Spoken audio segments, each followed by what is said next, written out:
Continuamos entonces con los sistemas éticos. En este caso vamos a mirar el sistema deontológico. El énfasis, según este sistema, está sobre el deber y el medio que uno sigue para lograr los fines que tiene el comportamiento. La palabra deontológico viene del griego deon, que quiere decir deber. De acuerdo con esta doctrina deontológica de la obligación moral, nos hace entender que no es ya el fin que queremos lograr, sino que tiene que ser algo en el cual nosotros nos comportemos como algo natural, el deber ser, el que la persona lo haga, no con un propósito, con un fin, sino que es parte de su naturaleza, es parte de su actividad.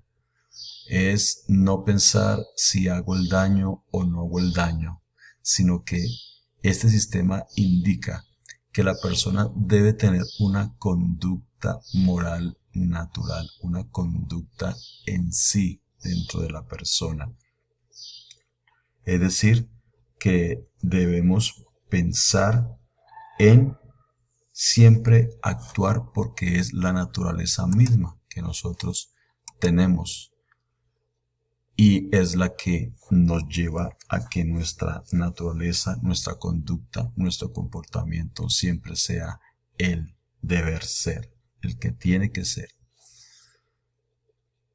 Por eso las diversas teorías deontológicas tienen en común el no derivar la obligatoriedad del acto moral de sus consecuencias, es decir, el sistema deontológico no nos obliga a que tenemos que comportarnos de una manera determinada para mirar u obtener una consecuencia, no, sino que la naturaleza del hombre, esa ética ya viene dentro de la persona, trae una formación y no depende de las circunstancias, es decir, la persona actúa porque ese es su deber ser.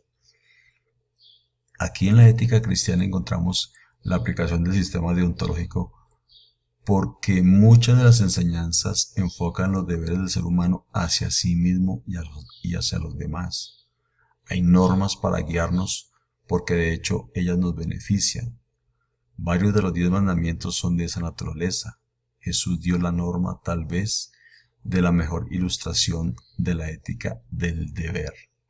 Mateo capítulo 7 versículo 12 dice, así que todas las cosas que querráis que los hombres hagan con vosotros, así también haced vosotros con ellos, porque esto es la ley y los profetas.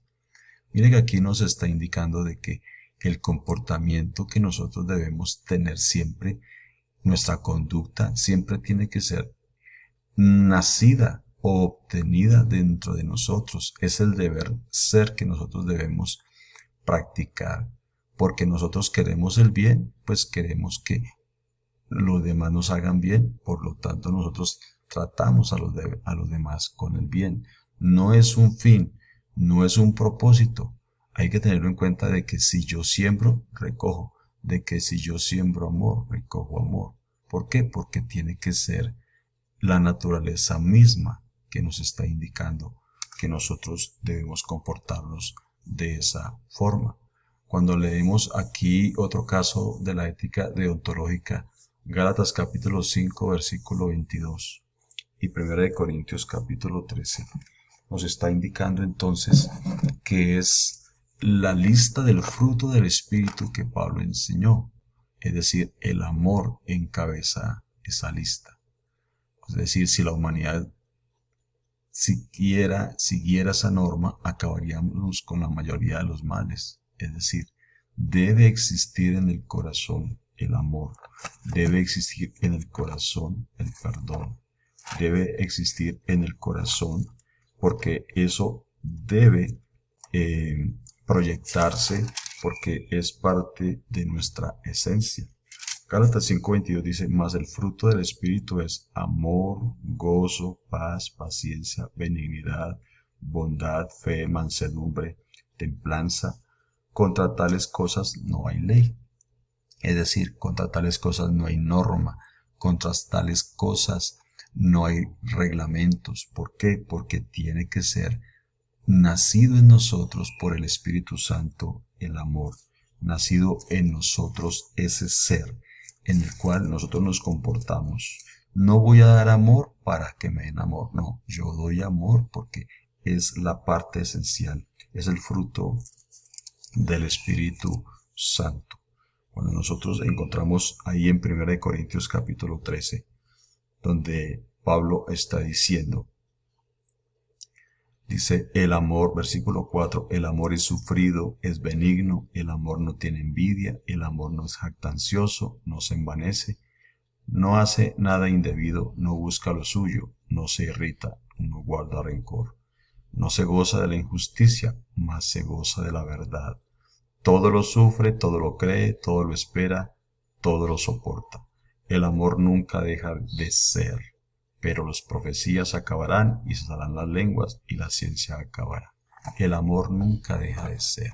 Así que mire que es una enseñanza en el sistema deontológico en el cual nosotros debemos tener esa simiente que es el deber ser, el ser algo cotidiano, algo natural, sin pensar en los propósitos o lo que vamos a obtener, sino simplemente es nuestra forma natural de ser.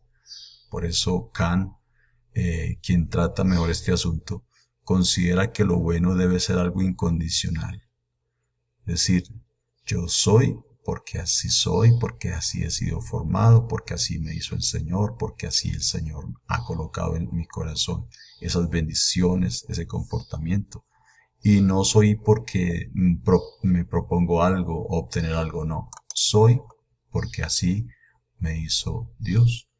Así de que cuando nosotros miramos cada uno de de esos sistemas, hay que entender entonces que nosotros debemos encaminarnos hacia lo que es el fruto del Espíritu Santo. Cuando nosotros tenemos el Espíritu Santo de Dios, podemos entonces decir que estamos en el sistema deontológico. ¿Cómo podríamos dar otros ejemplos, por ejemplo, entre el sistema teleológico y el sistema deontológico? Sencillamente, por ejemplo, el teleológico podríamos mirar la ley. Si haces esto, te va a ir de esta forma. Si no haces esto, te va a ir de esta forma. Es decir, es como mirando el fin. Si yo quiero la salvación y estoy mirando hacia la parte del Antiguo Testamento, en el cual para poder ser expiados nuestros pecados teníamos que llevar un cordero, llevarlo al sumo sacerdote, presentarlo, derramar sangre de ese cordero y esa sangre ser expiada. ¿Para qué? Para que pudieran ser expiados mis pecados. Había un fin.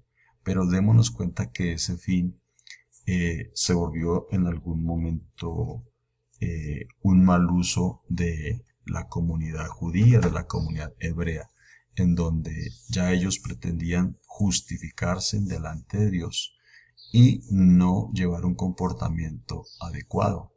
Por eso encontramos en diferentes partes de la Biblia, especialmente en el Antiguo Testamento, donde Dios a través de los profetas invitó al pueblo de Israel a que tuviera un verdadero arrepentimiento, porque ellos utilizaban el sistema teleológico, es decir, el fin. ¿Cuál es el fin? Que Dios los perdonara, que Dios los expiara. Entonces lo que hacían sencillamente era un ritual en los cuales lo llevaban cada año al sumo sacerdote para expiación de pecados, pero después seguían cometiendo su pecado. Por eso ahora cuando llega el Señor Jesucristo, cuando el Señor ahora se manifiesta en carne para traernos salvación y dice su palabra que Él ha colocado su Espíritu en nosotros, ya es el Espíritu de Dios que opera en nosotros. El Espíritu de Dios es el que nos hace ser como el Señor quiere. Mire lo que dice Hebreos capítulo 10, versículo 16. Este es el pacto que haré con ellos después de aquellos días, dice el Señor. Pondré mis leyes en sus corazones y en sus mentes las escribiré. Por eso es lo importante de que hoy, viviendo en este tiempo hermoso de la gracia, podamos reconocer a Jesucristo como nuestro Salvador y dejar que el Espíritu Santo guíe nuestra mente, coloque sus leyes en nosotros, y ya el comportamiento en nosotros no es con un fin.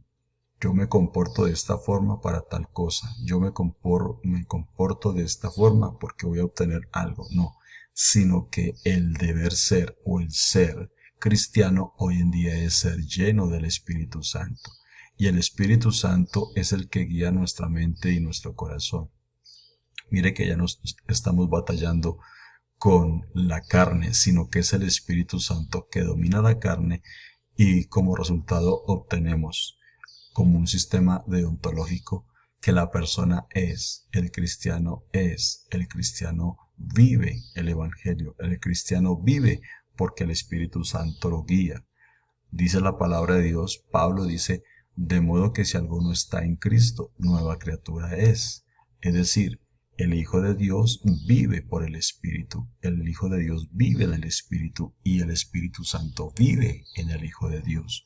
Por eso nuestro comportamiento tiene que ser mostrado ante los demás como testimonio. Pablo dijo que somos cartas leídas.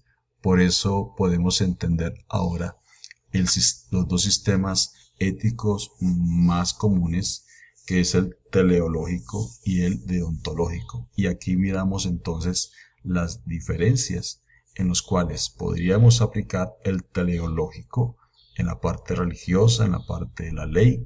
Haz esto y te irá de esta forma. Y en el sistema deontológico es tú eres hijo de Dios, tú eres esto porque así eres, así te formó Dios. Por eso qué bueno es que hoy vivamos con un propósito de ser llenos del Espíritu Santo. Ya no vivo yo, ahora vive Cristo en mí.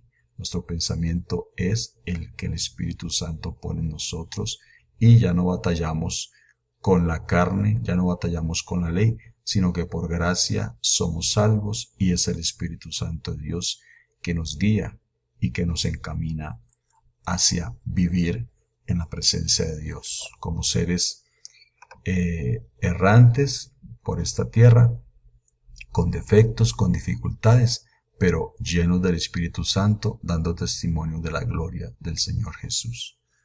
Ya para terminar, quiero decirles a los estimados hermanos y estudiantes que la tarea que van a hacer ahora en esta lección es describir con dos ejemplos de la vida cotidiana los dos sistemas éticos vistos en esta lección 2 y enviarlos a mi correo gregorywilliams@hotmail.es.